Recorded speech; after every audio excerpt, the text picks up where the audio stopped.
사도들이 그간에 있었던 일들을 오늘 말씀해 보니까 초대교회 성도들에게 알려주었습니다.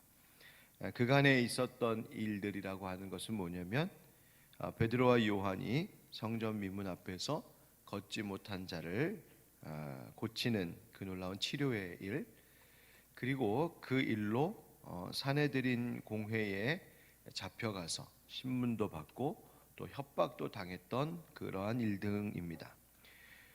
그때 공회원들이 베드로와 요한을 석방하면서 마지막에 경고했던 말이 무엇이었습니까? 어제 나눴던 말씀 가운데 본문의 18절처럼 그들을 불러 경고하여 도무지 예수의 이름으로 말하지도 말고 가르치지도 말라라고 경고하는 그런 말이었습니다. 즉 초대교회 성도들에게 지금 들려오고 있는 이 소식은 놀라운 치료의 역사가 일어났다라고 하는 놀라운 기적이 일어났다라고 하는 좋은 소식이 아니라 오히려 이 일로 인해 교회도 또 사도들도 더 이상 예수 전하지 말아라, 가르치지도 말아라, 그렇지 않으면 가만히 있지 않겠다 하는 핍박에 대한 예고, 경고, 협박의 소식이었습니다. 여러분 혹시 여기 계신 분 가운데 예수님 복음 전하다가 혹시 누군가에게 경고받은 적 그런 경험 있는 분 계십니까? 뭐 가족이나 또 누군가 친구나 동료들 누군가에게 저 사람이 예수 믿었으면 좋겠다 하는 마음으로 복음 전하고 예수님 소개하고 또 교회로 인도하려고 하다가 오히려 그냥 역으로 핀잔을 듣고 관계가 안 좋아지고 실망스러운 일들을 혹시 겪은 적이 있었는지 모르겠습니다. 아니면 다른 사람 복음 전하는 것뿐만 아니라 나 스스로 예수 복음을 아는 그리스도인답게 신앙을 지키려다가 오히려 더 어렵고 곤란한 위기 상황을 만나본 경험이 있으시지는 않으십니까? 여러분 물론 예수 그리스도를 믿는다는 것은 내가 예수님 때문에 좁은 길 가겠습니다, 좁은 문으로 들어갑니다, 우리가 각오하고 가는 길이기는 합니다만 정작 그런 일을 당했을 때 우리가 어렵고 또 어떻게 해야 되나 당황스럽고 힘든 것은 피할 수 없는 일입니다. 그런데 지금 초대교회 성도들이 그런 일을 겪고 있는 거예요. 사도들이 겪은 일, 전해온 소식, 바로 위기의 소식이었습니다. 여러분 이와 같을 때 우리 어떻게 해야 될까요? 예수 믿는 믿음 가지고 살고 복음에 합당한 삶을 살고자 이 길을 가다가 겪는 위기 속에서 우리는 어떤 반응을 보여야 할까요? 오늘 초대교회 성도들이 보여준 그들의 반응, 그들이 성령의 충만함 가운데에 있었을 때 이러한 모습을 보였다는 것을 생각해 보면 오늘 말씀 통해서 우리도 예수 믿는 믿음 지키려다가 혹은 그 복음 전하려다가 겪는 위기를 만났을 때 무엇을 해야 될까? 오늘 그것을 깨달아 알게 하고 있습니다. 한번 저를 따라서 말씀해 보시겠습니까? 위기 속에서 한 마음으로 기도하는 교회. 오늘 말씀의 주제는 이겁니다. 위기 속에서 오히려 위기일수록 한 마음으로 함께 기도하는 성도, 함께 기도하는 교회, 함께 기도하는 가정이 되어야겠다라고 하는 겁니다. 그들이 이 베드로와 요한이 전해준 위기의 소식을 들었습니다. 그러자 어떤 반응 보였을까요? 오늘 본문 24절을 함께 읽겠습니다. 24절 시작. 그들이 듣고 한 마음으로 하나님께 소리를 높여 이르되 대주제여 천지와 바다와 그 가운데 만물을 지은 이시오. 아멘. 그들이 듣고 한 마음으로 하나님께 소리를 높였다 이렇게 말하고 있습니다. 조금 분석해 보면 듣고 다 들었다는 거예요. 무슨 말입니까? 초대교회 성도들이 현실을 몰랐던 것이 아닙니다. 현실 감각이 없어서 이렇게 반응한 것이 아니에요. 문제를 직시하고 있었다는 말입니다. 자신들에게 닥친 위기가 어떤 것인지, 무엇을 하면 안 된다고 협박을 받고 있고 우리의 귀에 열려있는 길은 어디인지 그들은 잘 알고 있었습니다. 그러나 듣고 한 마음으로 저들은 그러나 마음이 흩어지지 않았습니다. 오히려 위기가 있을 때 고난 때문에 마음이 하나 되었어요. 여러분, 교회가 고난을 당하면 오히려 더 하나 되는 힘이 이 교회 가운데 있는 줄, 또 있어야 할 줄 믿습니다. 가정도 그렇습니다. 위기를 당할 때에, 어려움이 있을 때 오히려 가족들이 한 마음 되는 겁니다. 중요한 것은 그 한 마음이 어디로 향할 것이냐에 있어요. 성경에 보니까 한 마음으로 하나님께 소리를 높여 이르되, 하나님께 한 마음으로 간절히 부르짖으며 기도하기 시작했다는 겁니다. 저들이 위기 속에서 위기의 소식을 듣고 합심 기도하기 시작했습니다. 뜨겁게 기도하기 시작했습니다.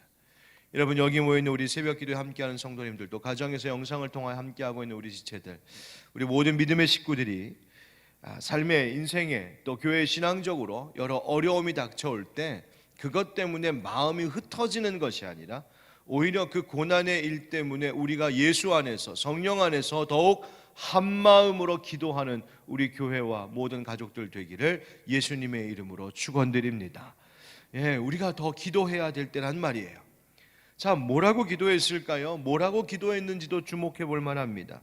먼저 이 초대교회 성도들은 하나님의 섭리를 인정하며 기도했습니다. 우리 복음 전하는 일 하지 말라고 합니다. 우리에게 이런 어려움이 있었습니다. 베드로와 요한이 전했을 때 성도들이 왜 우리에게 이런 일이 일어났냐고 그렇게 원망하지 않았습니다. 우리 이제 어떻게 하면 좋으냐고 한숨과 탄식으로만 일관하지 않았습니다.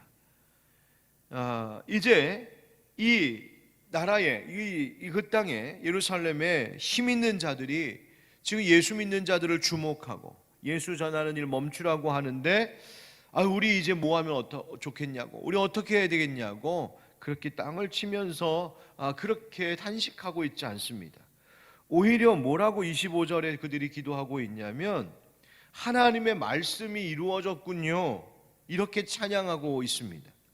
25절에 다윗의 입을 통해 성령께서 말씀하신 것, 즉 이 말이 뭐냐면 시편 2편 1절과 2절에 나오는 말씀이, 즉 다윗의 입술을 통하여 성령께서 말씀하게 하신 그 하나님의 말씀이 이제 이렇게 성취되고 있군요라고 말하고 있는 거예요. 세상의 군왕들이 나서고 그리스도를 대적하는 사람들이 일어나는 그 일들, 그래서 헤롯과 빌라도와 또 이방인과 이스라엘 백성들이 합세하여서 예수님을 대적하는 이 일이 그냥 느닷없이 저들이 불운해서 생긴 일이 아니라 하나님의 예정하신 대로 하나님의 섭리 가운데 지금 이 모든 일들이 이루어지고 있음을 고백했다는 것입니다. 28절에서도 하나님의 권능과 뜻대로 이루려고 예정하신 그것을 행하려고 이 성에 모였나이다. 예수님을 십자가에 못 박아 죽이기 위해 이 예루살렘 성에 그들이 모였던 그 일들도 다 하나님께서 구원하시기 위한, 그 구원의 하나님의 크신 계획을 이루시기 위해 예정해 놓은 바로 하나님의 섭리였음을 인정하고 고백하는 기도를 지금 드리고 있는 거예요. 여러분, 얼마나 깊고 성숙한 기도를 초대교회 성도들이 드렸는지 우리는 다시 한번 생각해 보게 됩니다. 여러분, 우리는 어떨까요? 신앙의 위기를 만났을 때, 인생의 위기를 만났을 때 우리는 어떤 기도를 하나님 앞에 드리고 있을까요? 왜 이런 일이 나에게 일어났느냐? 여러분, 이유를 물으십니까? 너무 힘들고 속상하고 불안하다고 그 마음을 하나님 앞에 쏟아놓고 계십니까? 예, 좋습니다. 그럴 수 있습니다. 하나님께 물을 수도 있고요, 하나님께 나의 속상한 마음, 답답한 마음, 불안한 심정 다 쏟아놓을 수 있습니다. 다윗도 하나님 앞에 다 그렇게 쏟아놓았습니다. 그런데 그 기도의 끝이 달라야 됩니다. 원망과 탄식으로, 한숨으로 기도가 끝나는 것이 아니라 그 기도의 끝이 달라야 돼요. 어떻게? 하나님, 이 모든 것이 다 당신의 뜻인 줄 나는 믿습니다. 나는 하나님의 섭리가 여기에 있음을 믿습니다. 지금 나는 이해할 수 없고 지금 불안하고 답답하고 어떻게 해야 될지 알지 못해 당황스럽기는 하지만 하나님, 이 모든 것도 하나님의 예정하심과 하나님의 계획 속에 있음을 나는 믿습니다. 이 믿음의 고백이 기도 가운데 있어야 돼요. 여러분, 신앙이라고 하는 건 뭡니까? 신앙은 내가 믿음이 좋아서 하나님을 설득시키는 것이 아니라, 신앙이란 하나님의 역사를 내가 인정하고 받아들이는 힘을 키워내는 겁니다. 더 넉넉히 하나님의 뜻을 받아낼 수 있는, 하나님의 뜻 가운데 나를 드리고 하나님의 뜻에 맞춰 나를 수정해 나가는 것이 신앙입니다. 기도란 하나님의 손에 우리의 모든 것을 맡기는 것입니다. 여러분, 우리 모든 믿음의 성도들이 바로 이와 같은 초대교회 성도들과 같이 위기 속에서 한 마음으로 믿음의 기도, 더 성숙한 기도를 드릴 수 있는 여러분들, 우리 교회 모든 식구들 되기를 예수님의 이름으로 축원드립니다. 뿐만 아니라 이들이 기도했던 기도는 어떤 기도였냐면 멈추지 않는 사명을 위한 기도였어요. 여러분, 위기 가운데에서 이들의 마음이 어땠을까요? 너희들 예수 전하지 말아라, 예수 가르치지 말아라, 너 그렇지 않으면 다시 또 잡아다가 무슨 일 당할지 모른다. 온갖 협박과 회유를 당한 이 베드로와 요한, 또 그 소식을 들은 이 초대교회 성도들, 여러분 그 마음이 어땠겠어요? 아우, 좀 멈춰야겠다. 지금은 때가 아닌가 보다. 그만해야겠다. 조금 눈치 보다가 상황이 좋아지면 그때 복음 전해도 되겠지. 지금은 자칫하면 크게 위험할 수 있겠다라고 생각하며 하나님 그때가 언제인가요? 그렇게 기도할 수도 있었을 것 같습니다. 그런데 초대교회 성도들은 이 위기 속에서 자신들을 보호해 주세요 라고 하는, 위기를 피하고 모면하려고 하는 기도가 아니었습니다. 오히려 이 초대교회 성도들의 기도는, 하나님 지금 이런 일이 있다는데요, 그러나 계속해서 하나님 우리에게 맡겨주신 사명을 멈추지 않게 해주세요. 복음 전하는 이 사명을 우리가 멈추지 않을 수 있도록 해주세요라는 기도였다는 말이에요. 여러분, 29절 30절 말씀 우리 한번 같이 읽어보겠습니다. 29절 30절 시작. 주여, 이제도 그들의 위협함을 굽어보시옵고 또 종들로 하여금 담대히 하나님의 말씀을 전하게 하여 주시오며 손을 내밀어 병을 낫게 하시옵고 표적과 기사가 거룩한 종 예수의 이름으로 이루어지게 하옵소서 하더라. 아멘. 아멘. 여러분, 우리 하나님께서 이 말씀에 나오는 기도대로 응답하시고 일하시는 하나님이심을 믿으십니까? 아멘. 여러분 보십시오. 하나님, 위협함이 있습니다. 우리에게 위기가 있습니다. 굽어 살펴주시옵소서. 하나님의 도움을 구하고 있어요. 그런데 그 도움을 구함이 하나님 그러니 이걸 피하게 해주세요, 다른 길 가게 해주세요가 아니라, 주님 오히려 우리 종들로 하여금 담대히 하나님 말씀 전하게 해주십시오. 위기가 있고 협박이 있고 부딪힘이 있고 장애물이 있지만 하나님 그러나 우리에게 주신 사명 끝까지 감당하게 말씀 잘 전하게 해주시고, 병도 고치는 역사도 나타나게 하시고 표적과 기사가 예수의 이름으로 이루어지는 것을 우리가 보이게 하여 주시옵소서. 여러분, 이것이 그들의 믿음의 힘이었고 기도의 힘이었습니다. 우리도 그렇게 기도해야 되지 않겠습니까? 여러분, 우리가 현실 감각 없이 위기를 몰라서 마치 몽환 속에 빠져 있는 것처럼 아무것도 생각할 수 없어서 그래서 이 예수님 믿고 예수님 전하는 길 가는 건 아닙니다. 현실을 압니다. 어떤 어려움이 있는지 압니다. 나에게 부딪혀오는 현실적 사건들이 뭐가 있는지 잘 압니다. 그러나 그것 때문에는 포기하지 않습니다. 하나님 멈추라고 말씀하시기 전까지 멈추지 않습니다. 하나님 부르시는 날까지 내 사명 감당합니다. 주님 말씀 전하게 해주시고 하나님의 예수의 이름의 권세를 드러내는 삶 살게 해주십시오. 이것이 바로 초대교회 성도의 기도였고 우리가 하나님 앞에 드려야 할 기도 아니겠습니까? 중보기도의 사람으로 유명한 E.M. 바운즈가 이런 말 했습니다. 기도 없는 기도가 있습니다.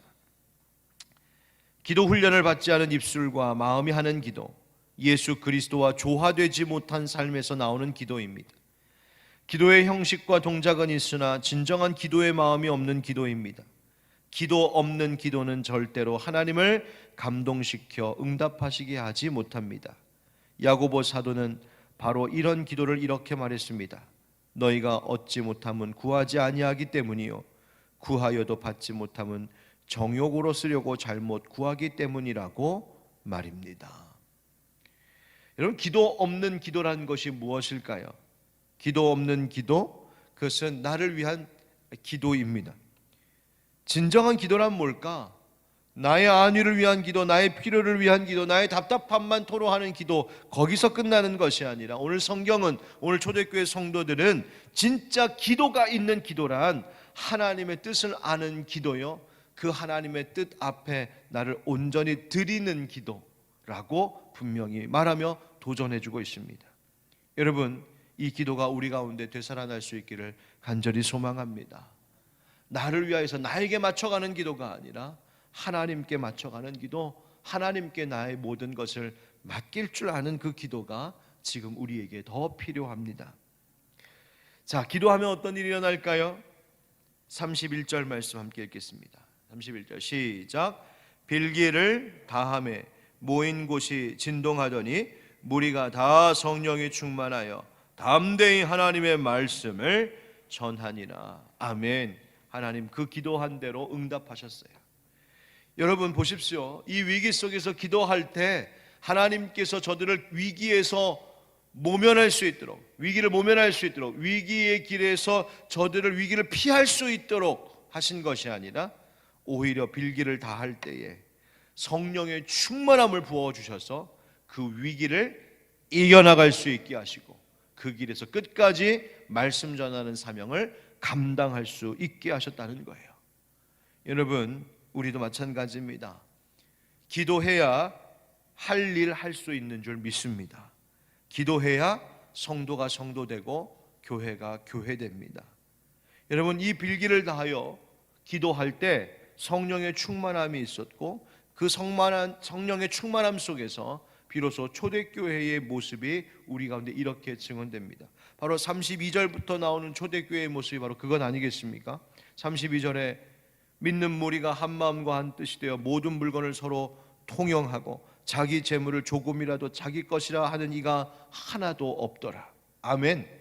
여러분, 교회가 사회운동만 했다는 이야기입니까? 아니에요.